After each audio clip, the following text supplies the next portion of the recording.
नमस्कार, जियोपॉलिटिकल तमाशा के नए एपिसोड में आप सभी का स्वागत है। उम्मीद करता हूँ आप सब लोग अच्छे होंगे। आज हम जो यूके के प्राइम मिनिस्टर स्टैमर इंडिया के दौरे पे आए हुए हैं उसके बारे में बात करेंगे, और साथ में ट्रम्प एडमिनिस्ट्रेशन वहाँ के यूएस फार्मर्स के लिए $15 बिलियन की लगभग सब्सिडीज़ की अनाउंसमेंट करने वाला है, जिसको उन्होंने रिलीफ पैकेज भी नाम दिया है। आज हम इनके बारे में बात करेंगे और क्यों फार्मर्स और एग्रीकल्चर प्रोडक्ट्स का जो इशू है वो अभी फोरफ्रंट पे आ गया है ग्लोबल डिप्लोमेसी में। आज इस वीडियो में थोड़ा समझने की कोशिश करेंगे और इसका भारत के ऊपर क्या इम्पैक्ट हो रहा है, क्योंकि भारत और अमेरिका की भी ट्रेड टॉक्स चली हुई हैं जिसमें एग्रीकल्चर और डेयरी सेक्टर सबसे मेन मुद्दा भी है, और साथ में इंडिया और यूके ने फ्री ट्रेड एग्रीमेंट साइन कर लिया, उससे भारतीय किसानों को क्या फ़ायदा होने वाला है। इस वीडियो में हम यही समझने की कोशिश करेंगे। तो सबसे पहले जो ये ट्रेड वॉर के अंदर एक ये एग्रीकल्चर मिनी ट्रेड वॉर चली हुई है, इसको समझने की कोशिश करते हैं। तो यूएस ने क्या किया, चाइना को जब से ट्रम्प एडमिनिस्ट्रेशन आया है तो 100% से भी ज़्यादा टैरिफ लगा दिया है चाइनीज़ के प्रोडक्ट्स के ऊपर, डिफरेंट प्रोडक्ट्स के ऊपर, जिसके रिटेलिएशन में चाइना ने जो सबसे दुखती हुई रग है अमेरिका की, जो सेंसिटिव इशू है अमेरिका के लिए, वहाँ के फार्मर्स और जो फार्मिंग एग्रीकल्चर एक्सपोर्ट्स हैं उसको टारगेट किया, क्योंकि चाइना सबसे बड़ा इंपोर्टर है यूएस के एग्रीकल्चर जो जो गुड्स होते हैं उनका। तो यूएस से वो सोयाबीन, कॉर्न और बाकी अलग अलग एग्रीकल्चर प्रोडक्ट्स को इंपोर्ट करता है जो उनकी लोकल नीड्स को फुलफिल करते हैं। लेकिन चाइना ने काउंटर रिटेलिएशन में उन सारे चीज़ों को इंपोर्ट मोस्टली बंद कर दिया है या कम कर दिया है, जिससे चाइना अमेरिका के फार्मर्स को बहुत ज़्यादा लॉस हो रहा है। तो जैसे मैं कुछ एग्जांपल से समझाऊँ आपको, सोयाबीन का एग्जांपल लेते हैं। तो सोयाबीन का 2024 में अमेरिका का जो एक्सपोर्ट था चाइना को, वो अप्रोक्सीमेटली $13 बिलियन का था, मतलब 1 लाख करोड़ रुपए से ज़्यादा इंडियन करेंसी में उसको कन्वर्ट करें तो। और अभी जब से टैरिफ का वॉर चला हुआ, टिट फॉर टैट रिटेलिएशन जो हो रहा है चाइना और यूएस के बीच में, उसके बाद लगभग ज़ीरो कर दिया है चाइना ने यूएस सोयाबीन का इंपोर्ट। अब चाइना कहाँ से ले रहा है फिर सोयाबीन? तो चाइना सोयाबीन का इंपोर्ट उसने बढ़ा दिया अपना ब्राज़ील और अर्जेंटीना से, क्योंकि ब्राज़ील और अर्जेंटीना भी सबसे बड़े एक्सपोर्टर्स में से एक है। स्पेशली ब्राज़ील यूएस के बाद सबसे बड़ा एक्सपोर्टर्स में से एक है सोयाबीन का, और प्रोड्यूसर भी है। तो इन कंट्रीज़ को फ़ायदा हो रहा है, और जबकि यूएस के फार्मर्स जो सोयाबीन उगा रहे हैं उनको बहुत ज़्यादा लॉस हो रहा है, क्योंकि चाइना ने बिल्कुल ही बंद कर दिया है उनके सोयाबीन को इंपोर्ट करना यूएस का जो है। अब हमें पता है कि अर्जेंटीना में फाइनेंशियल क्राइसिस चली हुई है, और ट्रम्प साहब ये बोल रहे हैं, क्योंकि वहाँ का जो प्रेसिडेंट है उनकी और ट्रम्प साहब की आइडियोलॉजी मैच करती है, और उनको भी एक तरह से ट्रम्प ही कह लो आप अर्जेंटीना का। तो उनको रिलीफ पैकेज देने के लिए उन्होंने अनाउंस किया था कि हम उनको कुछ रिलीफ पैकेज प्रोवाइड करेंगे जो उनकी इकोनॉमिक क्राइसिस चली हुई है अर्जेंटीना की। जबकि अर्जेंटीना ने जो एक्सपोर्ट के ऊपर पहले ड्यूटीज लगा रखी थी अपने एग्रीकल्चर कमोडिटीज़ की, वो कम कर दी है, जिसके बाद उनका जो प्रोडक्ट है सोयाबीन, वो इंटरनेशनल मार्केट में कॉम्पिटिटिव हो गया है कंपेयर टू यूएस और ब्राज़ील, इसलिए अब उनका एक्सपोर्ट भी बढ़ गया है।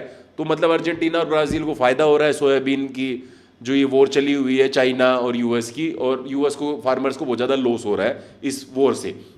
दूसरा जैसे प्रोडक्ट है एक सोरगुम। तो सोरगुम भी बहुत ज़्यादा एक्सपोर्ट करता है यूएस चाइना को, अप्रोक्सीमेटली $1.3 बिलियन का 2024 में एक्सपोर्ट था। इस बार 4 या 5 मिलियन डॉलर तक का ये एक्सपोर्ट हुआ है। तो मतलब 97% एक्सपोर्ट घट गया है चाइना को, जो सोरगुम एक्सपोर्ट करता था यूएस। सेम सिचुएशन कॉर्न की है। कॉर्न भी यूएस सबसे बड़ा प्रोड्यूसर है कॉर्न का पूरी दुनिया में, लेकिन अब कॉर्न को कोई लेने वाला इंटरनेशनल मार्केट में है नहीं, क्योंकि चाइना उसको ले नहीं रहा है, चाइना अदर सोर्सेज से इंपोर्ट कर रहा है, ना उसको इंडिया ले रहा है। तो अभी ट्रम्प एडमिनिस्ट्रेशन के लिए ये जो एग्रीकल्चर सेक्टर है इसमें बहुत ज़्यादा भारी दिक्कतें हो रखी है, जिससे वहाँ के फार्मर्स को बहुत ज़्यादा लॉस हो रहा है। और मेन इशू ये है कि ट्रम्प के जो मेन सपोर्टर्स हैं वो फार्मर्स ही हैं, वहाँ के जो यूएस के फार्मर्स हैं। और जो ये मिड वेस्टर्न स्टेट्स हैं, आयोवा से लेकर जो आगे वाले स्टेट्स हैं, ये सारे रिपब्लिकन स्टेट्स हैं। तो इन स्टेट्स के अंदर ट्रम्प एडमिनिस्ट्रेशन जो ये ट्रेड वॉर चली हुई उससे इन स्टेट के फार्मर्स को बहुत ज़्यादा लॉस हो रहा है। और ये रिपब्लिकन बेस है ट्रम्प का, जो यहाँ से ट्रम्प को सबसे ज़्यादा रिपब्लिकन पार्टी को ही वोट मिलता है इन मिड वेस्टर्न स्टेट से, जहाँ पर एग्रीकल्चर की, कॉर्न की और सोयाबीन की बहुत ज़्यादा फार्मिंग भी होती है, और इसको कॉर्न बेल्ट भी बोलते हैं यूएस की लोकल पॉलिटिक्स में। तो अब यहाँ पर जो फार्मर्स को टारगेट कर रहा है चाइना, वो इसलिए कर रहा है क्योंकि ये सेंसिटिव इशू है यूएस के लिए और साथ में ट्रम्प एडमिनिस्ट्रेशन के लिए, क्योंकि ट्रम्प एडमिनिस्ट्रेशन को कैलिफोर्निया और न्यूयॉर्क से तो ज़्यादा वोट मिलते नहीं है, वहाँ तो मोस्टली डेमोक्रेट्स ही जीतते हैं। तो ये जो एग्रीकल्चर प्रोड्यूसिंग स्टेट्स है यूएस के, इन स्टेट्स को बहुत ज़्यादा लॉस हो रहा है, और ये रिपब्लिकन पार्टी के ट्रेडिशनली सपोर्टर्स रहे हैं। तो इसलिए चाइना इनको टारगेट कर रहा है ताकि यूएस को डायरेक्ट इंपैक्ट किया जा सके। उसके फार्मर्स का अगर लॉस होगा तो यूएस की इकोनॉमी को भी बहुत बड़ा लॉस होगा, और साथ में ट्रम्प का जो पॉलिटिकल बेस है उसको भी टारगेट किया जा सकेगा, जिसके बाद ट्रम्प को कहीं ना कहीं कॉम्प्रोमाइज़ करना पड़ेगा चाइना के साथ। यही सेम सिचुएशन 2018 में भी हुआ था। हमें सबको पता है 2016 के बाद जब ट्रम्प एडमिनिस्ट्रेशन पावर में आया था अपनी फर्स्ट टेन्योर के टाइम पे हिलरी क्लिंटन को हरा के, तब भी उन्होंने यही ट्रेड वॉर स्टार्ट की थी चाइना के साथ। तो चाइना ने उस टाइम पे भी एग्रीकल्चर जो यूएस के एक्सपोर्ट्स हैं और जो चाइना इंपोर्ट करता है उनको टारगेट किया, उनके ऊपर टैरिफ बहुत ज़्यादा बढ़ा दिए, जिससे वहाँ से इंपोर्ट कम हो गया यूएस से एग्रीकल्चर प्रोडक्ट्स का, चाहे वो विस्की का हो, चाहे वो सोयाबीन का हो, कॉर्न का हो। उस टाइम पे भी यही सिचुएशन थी और सेम सिचुएशन अभी प्ले आउट हो रही है। तो 2018 में उस टाइम पे ट्रम्प एडमिनिस्ट्रेशन ने फार्मर्स को बेल आउट करने के लिए अप्रोक्सीमेटली $18 बिलियन का एक रिलीफ पैकेज दिया था वहाँ के फार्मर्स को जो लॉस हो रहा है। और इस बार भी बहुत ज़्यादा लॉस हो रहा है, इसलिए बात हो रही है कि ट्रम्प एडमिनिस्ट्रेशन अप्रोक्सीमेटली $15 बिलियन का एक रिलीफ पैकेज अनाउंस करने वाला है यूएस फार्मर्स के लिए। क्योंकि यूएस फार्मर्स ने इस साल तो सोयाबीन की प्रोडक्शन भी कम कर दी है, क्योंकि उनको पता है कि चाइना खरीदेगा नहीं और कोई इतना बड़ा मार्केट नहीं है जहाँ वो अपना सोयाबीन बेच सकें। अभी बांग्लादेश और वियतनाम जैसी कंट्रीज ने इंपोर्ट बढ़ा दिया है यूएस सोयाबीन का, लेकिन वो छोटे मार्केट है कंपेयर टू चाइना। तो चाइना से जो उनको लॉस हो रहा है वहाँ के फार्मर्स को, वो ये छोटे कंट्रीज उसको फुलफिल नहीं कर सकते। तो यूएस के साथ सबसे बड़ी दिक्कत ही यही है कि यूएस का एग्रीकल्चर सेक्टर बहुत ज़्यादा डाउन जा रहा है और जिससे यूएस को बहुत ज़्यादा परेशानियां बढ़ने वाली हैं, और स्पेशली ट्रम्प एडमिनिस्ट्रेशन की। और दूसरा पॉइंट ये भी है कि ट्रम्प एडमिनिस्ट्रेशन में बहुत सारे मिनिस्टर्स और उसके एडवाइजर्स हैं जिनका फार्मिंग सेक्टर में बहुत ज़्यादा इंटरेस्ट इन्वॉल्व है। अब उनके जो ट्रेजरी सेक्रेटरी है मिस्टर बेंसेंट, उनके भी थाउजेंड्स ऑफ एकड़ में फार्म है मिड वेस्टर्न स्टेट्स के अंदर, जिसमें वो सोयाबीन ही उगाते हैं। तो उनका खुद का भी लॉस हो रहा है जो आगे ट्रेजरी सेक्रेटरी है उनका। तो ट्रम्प एडमिनिस्ट्रेशन के जो कोर हार्डकोर बेस है उसको टारगेट करके चाइना अमेरिका के एग्रीकल्चर सेक्टर को भी लॉस पहुंचा रहा है और ट्रम्प के पॉलिटिकल बेस को भी कहीं ना कहीं इरोड कर रहा है। तो ये बहुत बड़ा एक चैलेंज हो गया है ट्रम्प एडमिनिस्ट्रेशन के लिए। अब हम इस एग्रीकल्चर वॉर की बात क्यों कर रहे हैं? हम इस एग्रीकल्चर की वॉर की बात इसलिए कर रहे हैं जो अभी चाइना और यूएस के बीच में चली हुई है, जिसमें यूएस को बहुत ज़्यादा लॉस हो रहा है कंपेयर टू चाइना। वो इस चीज़ में इसलिए बात हो रही है कि इंडिया के ऊपर भी यही सिमिलर प्रेशर लगाने की कोशिश कर रहा है ट्रम्प एडमिनिस्ट्रेशन। अभी थोड़े दिनों पहले ट्रम्प एडमिनिस्ट्रेशन के ट्रेजरी सेक्रेटरी ने एक ट्वीट किया था जिसमें उन्होंने कहा था कि इंडिया में इतना बड़ा कंट्री है, इतनी सारी पॉपुलेशन है, लेकिन वो एक दाना भी हमारे यहाँ मक्का का नहीं लेते, कॉर्न का। तो अब इंडिया को इंपोर्ट इंक्रीज करनी चाहिए, क्योंकि इंडिया 2024 से पहले ट्रेडिशनली कॉर्न का एक्सपोर्टर ही रहा था।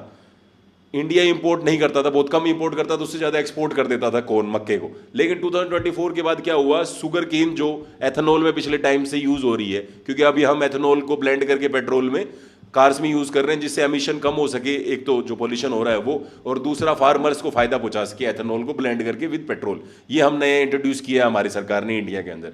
तो पहले हम शुगर केन से एथेनॉल बना रहे थे, लेकिन 2024 में ड्रोट आने की वजह से महाराष्ट्र इन स्टेट्स में शुगर केन की प्रोडक्शन थोड़ी सी हिट होगी, जिसके बाद इंडियन गवर्नमेंट को कहीं ये लगा कि शुगर के प्राइसेस इंक्रीज हो सकते हैं।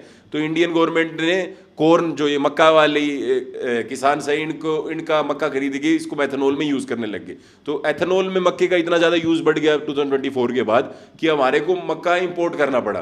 तो हमने मोस्टली कॉर्न या मक्का यूक्रेन और म्यांमार से ही इंपोर्ट किया।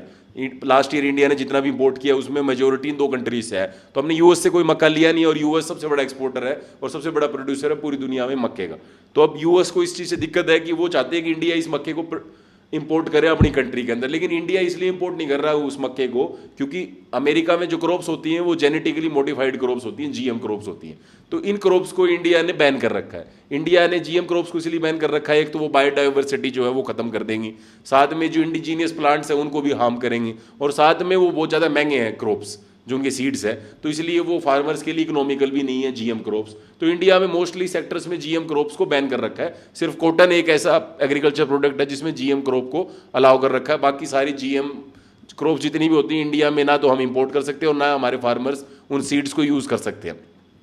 तो ये प्रेशर ट्रम्प एडमिनिस्ट्रेशन बना रहा है कि चलो आप कॉर्न खाने के लिए यूज़ मत करो, या जो अपने पोल्ट्री और फीड के लिए जो आप कॉर्न ले रहे हो वो उसके लिए मत लो, लेकिन आप कम से कम एथेनॉल बनाने के लिए तो इसको ले सकते हो। तो ट्रम्प एडमिनिस्ट्रेशन का प्रेशर कॉर्न वाले सेक्टर में बहुत ज़्यादा बढ़ रहा है। दूसरा वो सोयाबीन के सेक्टर में भी बहुत ज़्यादा हमारे ऊपर प्रेशर लगा रहे हैं कि आप हमारा सोयाबीन भी इंपोर्ट करो, क्योंकि चाइना तो अब कर नहीं रहा है, तो वो सोयाबीन का इंपोर्ट चाहते हैं इंडिया में। लेकिन इंडिया में पहले ही बहुत ज़्यादा सोयाबीन का प्रोडक्शन होता है, specially state like Madhya Pradesh जिसको सोयाबीन स्टेट भी बोलते हैं इंडिया में। तो हमारे लोकल फार्मर्स को इससे बहुत ज़्यादा लॉस होगा अगर हम यूएस का सोयाबीन खरीदें, क्योंकि यूएस का सोयाबीन एक तो सस्ता है इंडियन सोयाबीन के मुकाबले, तो वो हमारे लिए दिक्कत होगी। हमारे फार्मर्स का जो प्रोडक्ट है वो कम्पिटिटिव नहीं रहेगा फ्री मार्केट के अंदर, और यूएस का जो सोयाबीन है वो कब्जा कर लेगा इंडियन मार्केट के ऊपर। तो इंडिया सोयाबीन के इंपोर्ट को भी बढ़ा नहीं सकता यूएस से, और कॉर्न के भी नहीं बढ़ा सकता, जबकि कॉर्न भी सस्ता है यूएस का इंडियन कॉर्न के मुकाबले। तो ये दोनों दोनों चीज़ों में इंडिया अलाउ नहीं कर सकता यूएस एग्रीकल्चर प्रोडक्ट्स को, कॉर्न और सोयाबीन के सेक्टर में। एक ये है कि एथेनॉल वाले में जैसे मैंने आपको बताया कि ट्रम्प एडमिनिस्ट्रेशन बहुत ज़्यादा प्रेशर बना रहा है कि हमारी क्रॉप्स, चाहे वो शुगर केन हो, चाहे वो कॉर्न हो, चाहे वो और कोई प्रोडक्ट हो जो एथेनॉल में यूज़ हो सकता है, जिसको हम ब्लेंड करके एथेनॉल को उसके साथ यूज़ करेंगे पेट्रोल में, उसमें आप इसको यूज़ करो। तो इंडिया यही कह रहा है कि अभी हम इसको नहीं लेंगे क्योंकि यूएस में सारी क्रॉप जेनेटिकली मॉडिफाइड होती हैं, तो हम इसको एथेनॉल में भी शायद नहीं लेंगे। और डेयरी सेक्टर में भी ट्रम्प एडमिनिस्ट्रेशन का बहुत ज़्यादा प्रेशर बढ़ा हुआ है कि आप हमारे डेयरी प्रोडक्ट्स को भी लो। और इंडिया में डेयरी इंपोर्ट पे बहुत ज़्यादा टैरिफ लगा रखे पहले से भारत सरकार ने, क्योंकि इंडिया का खुद का लोकल डेयरी सेक्टर बहुत ज़्यादा इंपैक्ट होगा। तो ये जो ट्रेड वॉर की इंडिया और यूएस के बीच में बात चली हुई है, अब इंडिया चाहता है कि हमारे H1B वीज़ा फिर से नॉर्मलाइज कर दी जाए, क्योंकि इंडियन प्रोफेशनल बहुत ज़्यादा जाते हैं वहाँ। हमारे सर्विस सेक्टर को हिट ना किया है, क्योंकि हमारे सर्विस सेक्टर के लोग, हम बहुत सारी सर्विसेज प्रोवाइड करते हैं यूएस के बैंक्स को और यूएस की टेक कंपनीज को। तो इंडिया इन मार्केट्स को यूएस से खुलवाना चाहता है, और यूएस हमारे एग्रीकल्चर और डेयरी सेक्टर पे नजर बनाए हुए है कि कैसे कॉर्न और सोयाबीन और एथेनॉल और ये डेयरी वाला जो सेक्टर है, इसको खोल के इंडिया के मार्केट पे कब्जा किया जाए। तो ये जो ट्रम्प एडमिनिस्ट्रेशन की पॉलिसी है, ये इंडिया को प्रेशर में डालने की है कहीं ना कहीं, और इंडिया इस प्रेशर में ना आए तो अच्छा है, क्योंकि अगर इंडिया ने इनके इंपोर्ट्स को अलाउ कर दिया तो जो मैक्सिको की हालत हो रखी है, north America free trade agreement sign करने के बाद यूएस, वहाँ के जो फार्मर्स की हालत हो रखी है, वहाँ कॉर्न और सोयाबीन के फार्मर्स ने अब खेती करनी बंद कर दी है, और वो अब लेबरर बन गए हैं। उन्होंने खेती का काम बंद कर दिया कि यूएस से इतना ज़्यादा इंपोर्ट हो गया इस फ्री ट्रेड एग्रीमेंट के साइन होने के बाद कि वहाँ का लोकल एग्रीकल्चर सेक्टर पूरा खत्म हो गया मैक्सिको के अंदर। तो इंडिया में भी अगर हम ऐसे ओपनली अलाउ कर देंगे तो हमारा एग्रीकल्चर सेक्टर भी कहीं ना कहीं खतरे में आ जाएगा, क्योंकि यूएस की जीएम मॉडिफाइड जो क्रॉप्स होती हैं वो पर हेक्टेयर ज़्यादा पैदा होती हैं इंडियन क्रॉप्स के मुकाबले, और उनका रेट इंटरनेशनल मार्केट में सस्ता होता है इंडियन क्रॉप्स के मुकाबले। तो इसलिए इंडिया के लिए एक बहुत बड़ा थ्रेट है अगर इंडिया इन सेक्टर्स को खोलता है तो। और ट्रम्प एडमिनिस्ट्रेशन की इन पे ही नज़र है, क्योंकि ट्रम्प एडमिनिस्ट्रेशन के लिए दिक्कत ये है कि चाइना जो बहुत बड़ा इंपोर्टर था इन एग्रीकल्चर प्रोडक्ट्स का, वो अब इनको इंपोर्ट नहीं कर रहा है जब से ट्रम्प एडमिनिस्ट्रेशन ने ट्रेड वॉर स्टार्ट की है। और ये रिलीफ पैकेज इसलिए दिया जा रहा है ट्रम्प एडमिनिस्ट्रेशन के द्वारा वहाँ के यूएस के लोकल फार्मर्स को, कि भाई जितना उनको लॉस हो रहा है ताकि वो लॉस को कवर किया जा सके, वरना नेक्स्ट टाइम ट्रम्प एडमिनिस्ट्रेशन को वहाँ से ट्रम्प साहब को वोट मिलने वाले हैं नहीं, उन स्टेट से जहाँ रिपब्लिकन्स का स्ट्रॉन्ग होल्ड माना जाता है। अब ये जो सब्सिडीज वाला भी इशू है, जो $15 बिलियन की ट्रम्प एडमिनिस्ट्रेशन ने सब्सिडी अनाउंस की, इसमें एक प्रॉब्लम है। प्रॉब्लम ये है कि जब भी एग्रीकल्चर सेक्टर की बात होती है तो इंडिया, पाकिस्तान जो डेवलपिंग कंट्रीज है, उनके फार्मर्स के ऊपर वर्ल्ड बैंक, IMF और ये वेस्टर्न कंट्रीज प्रेशर बनाती हैं कि आप अपने मार्केट को क्लोज रखते हो और बहुत ज़्यादा टैरिफ लगा के रखते हो, और साथ में सब्सिडीज बहुत देते हो अपने फार्मर्स को। तो सब्सिडाइज रेट पे इनके एग्रीकल्चर को खरीद लेते हो ताकि उनको वो कंपटीशन से बचाया जा सके जो फ्री मार्केट में कंपटीशन फेस करना पड़ता है किसी भी फार्मर को ग्लोबल मार्केट के अंदर। तो अब आप अगर समझोगे तो ट्रम्प एडमिनिस्ट्रेशन ने फर्स्ट एडमिनिस्ट्रेशन के दौरान $18 बिलियन दे दिए रिलीफ पैकेज के नाम पे वहाँ के फार्मर्स को, अभी $15 बिलियन का सोच रही है, एक बहुत बड़ी अमाउंट होती है। और इंडिया के फार्मर्स को भारत सरकार कुछ ना दे, वो ये प्रेशर बना रहे हैं। EU का, यूरोपियन यूनियन जो कंट्रीज 28 कंट्रीज हैं, उनका 1/3 जो बजट होता है वो एग्रीकल्चर सब्सिडीज में ही जाता है। तो इतना ज़्यादा मेजर शेयर है वहाँ पर एग्रीकल्चर सब्सिडीज़ का, और EU अपने पूरे एग्रीकल्चर मार्केट को क्लोज रखता है सब्सिडीज़ प्रोवाइड करके और हाई टैरिफ लगा के। और इंडिया के ऊपर वो प्रेशर बनाते हैं कि इंडिया अपना मार्केट खोल दे। जैसे वो 3 किसान कानून जो लेके आई थी मोदी सरकार, उसमें इंडियन इकोनॉमी को खोलने का एक प्लान था कि भाई इंटरनेशनल मार्केट के लिए इंटरनेशनल प्लेयर्स को हमारे मार्केट में अलाउ कर दिया जाए, और ये MSP वाला जो सिस्टम है इसको कहीं ना कहीं डिसमेंटल कर दिया जाए, जो मिनिमम सपोर्ट प्राइस गवर्नमेंट देती है स्पेशली 2 प्रोडक्ट्स के लिए, व्हीट और राइस। और ये दिखाने की कोशिश की गई कि हरियाणा पंजाब का प्रोटेस्ट है। प्रोटेस्टर ज़्यादा इंपैक्ट क्योंकि इनसे हरियाणा पंजाब और वेस्टर्न यूपी इन लोगों को ही होना था, क्योंकि व्हीट और राइस को ही मोस्टली MSP मिलती है, बाकी क्रॉप्स को इंडिया में कम MSP मिलती है, और यही ज़्यादा खरीदी जाती है MSP के ऊपर। उसका रीज़न ये है कि इंडिया को अपने जो ये डिस्ट्रीब्यूशन सिस्टम है फूड कॉर्पोरेशन ऑफ इंडिया के अंडर, जो गरीब लोगों को राशन देने की भारत सरकार की योजना है, उनके लिए उनको व्हीट और राइस तो कहीं से खरीदना पड़ेगा, तो वो MSP से खरीदते हैं, जिससे फार्मर्स को भी फायदा होता है और गरीब लोगों को भी अनाज मिलता है सब्सिडाइज रेट के ऊपर या फ्री जो सरकार देती है। तो सरकार का ये जो पूरा सिस्टम है, फूड कॉर्पोरेशन ऑफ इंडिया का जो पूरा ये नेटवर्क है, डिस्ट्रीब्यूशन सिस्टम है, ये चल ही MSP और किसानों के दम पे रहा है। तो अगर ये सब्सिडीज और ये बंद कर दी जाएंगी तो इंटरनेशनल व्हीट जो है इंडियन मार्केट में आ जाएगी, और इंडियन मार्केट कोलैप्स कर जाएगा। इंडियन एग्रीकल्चर जो मार्केट है वो पूरा कोलैप्स कर जाएगा, क्योंकि इंडियन एग्रीकल्चर मार्केट इतना कॉम्पिटिटिव नहीं है जितना इंटरनेशनल है। तो अगर अमेरिका सब्सिडी दे रहा है, अगर यूरोप सब्सिडी दे रहा है अपने फार्मर्स को, और वहाँ टैरिफ लगा के क्लोज करके रखा हुआ अपने मार्केट को बाहर वाले कंपटीशन से, तो इंडिया क्यों ना करे? इंडिया सही डायरेक्शन में चल रहा है, इंडिया को भी अपना मार्केट क्लोज रखना चाहिए, और अपने जो एग्रीकल्चर और डेयरी सेक्टर है उनके इंटरेस्ट को बचा के रखना चाहिए, बहुत ज़्यादा ज़रूरी है। और इसका सबसे बड़ा एग्जाम्पल हमारा नेबर पाकिस्तान है। पाकिस्तान ने 2023-24 में जो IMF इंटरनेशनल मॉनेटरी फंड से जो लोन लिया था, उस लोन के अंडर ये कंडीशन लगाई थी वहाँ आईएमएफ ने कि एक तो आप जो एमएसपी देते हो वीट पे वो देनी बंद करोगे। तो 2024 और 25 में जो सीजन में जो वहाँ के फार्मर्स ने वीट गेहूं उगाया उसके ऊपर कोई एमएसपी अनाउंस नहीं किया पाकिस्तानी सरकार ने, यानी कोई एमएसपी पे नहीं खरीदी जाएगी, सारी ओपन मार्केट में बिकेगी। तो एमएसपी वाला सिस्टम पूरा खत्म कर दिया आईएमएफ ने पाकिस्तान के अंदर। दूसरा, वहाँ का जो फूड कॉर्पोरेशन ऑफ इंडिया जिसको बोलते हैं Pakistan agriculture storage and service corporation limited POCSO, इसको भी उन्होंने डिसमेंटल कर दिया। उन्होंने कहा कि ये ऐसा कोई बॉडी नहीं होनी चाहिए जो इतना वीट एमएसपी पे प्रोक्योर करेगी गेहूं, तो वो भी खत्म कर दिया उन्होंने। उसके अलावा वहाँ पर जो कुछ कानून है, जैसे इंडिया में एक कानून है एसेंशियल कमोडिटीज एक्ट 1955, वो ये बोलता है कि जब भी कोई कमोडिटी के प्राइस बहुत ज़्यादा बढ़ जाते हैं तो सरकार उसको एसेंशियल कमोडिटी में डाल देती है और होल्डिंग और ब्लैक मार्केटिंग उसकी बंद कर देती है ताकि उसके प्राइस डाउन हो जाए और गरीब आदमी उन चीज़ों को खरीद पाए। सेम पाकिस्तान में भी ऐसा कानून है, price control and prevention of holding act, उसको भी अब उन्होंने हटा दिया अपने पार्लियामेंट में, उस कानून को खत्म कर दिया क्योंकि आईएमएफ का इस चीज़ को प्रेशर था कि आप इन कानूनों को बदलो। अपनी वहाँ की जो लोकल पास्को है, जो इंडिया की फूड कॉर्पोरेशन ऑफ इंडिया की तरह बॉडी है जो एमएसपी पे गेहूं खरीदती है, वो पूरी डिसमेंटल कर दो, खत्म कर दो उस बॉडी को। सारे उसके जितने भी स्टोरेज सेंटर्स हैं, जितने भी गोडाउन हैं उसके सारे प्राइवेट मार्केट को बेच दो। उसके अलावा जो एमएसपी दे रहे हो वहाँ पर वीट्स को वो खत्म कर दो। उसके अलावा फार्मर्स के ऊपर इनकम टैक्स लगा दो। अब इंडिया में फार्मर्स के ऊपर इनकम टैक्स नहीं लगता, कमर्शियल पे लगता है, लेकिन जो नॉर्मल फार्मर बेचारा 2 एकड़ 4 एकड़ का जो अपनी गुजारे के लिए खेती कर रहा है उसके ऊपर भारत सरकार कोई टैक्स नहीं लगाती। इनकम टैक्स नाम का कोई चीज़ नहीं है फार्मर्स के ऊपर इंडिया में। लेकिन अब वहाँ पाकिस्तान में जितने भी स्टेट्स हैं, जो पंजाब हो, बलोचिस्तान हो, सिंध हो, वहाँ जितने भी फार्मर्स हैं सारों के ऊपर इनकम टैक्स पे करना पड़ेगा, चाहे वो कमर्शियल फार्मर्स हो या नॉन कमर्शियल फार्मर्स हो।